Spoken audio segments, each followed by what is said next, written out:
আজ ভারতের জনতা পার্টির সাথে যুক্ত হলেন শেখ সাদ্দাম হোসেন, শেখ ইয়াসিন। ওনারা দীর্ঘদিনের তৃণমূলের কর্মী ছিলেন।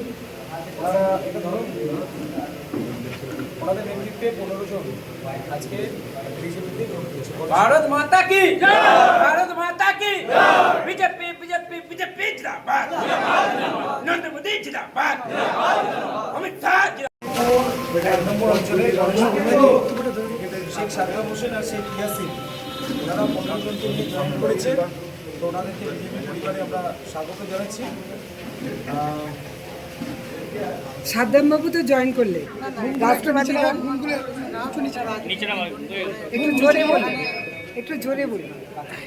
এখানে মুসলিম হিন্দু বলে কিছু নাই।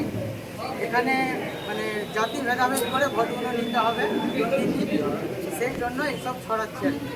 ভারতীয় জনতা পার্টি ভালো লেগেছে, নরেন্দ্র মোদী আমাদের ভারতের প্রধানমন্ত্রী, ওনার কাজকর্ম অনেক ভালো লেগেছে এবং আমাদের খানাকুলে যে বিধায়কবাবু আছেন সুশান্ত দাস, ওনারও কাজকর্ম অনেক ভালো লেগে নিজে ভাবলাম দীর্ঘদিন কাজ করেছি ওনাদের হয়ে, তো কোনো মানে দুর্নীতি অনেক খারাপ কাজকাম অনেক কিছু খারাপ আদর্শ ওনাদের আদর্শ নীতি ভালো লেগেছে, যার কারণে আমি নিজে এসে জয়েনিং করলাম। কতজন জয়েনিং করলেন? এখন আপাতত 15 জন আছেন।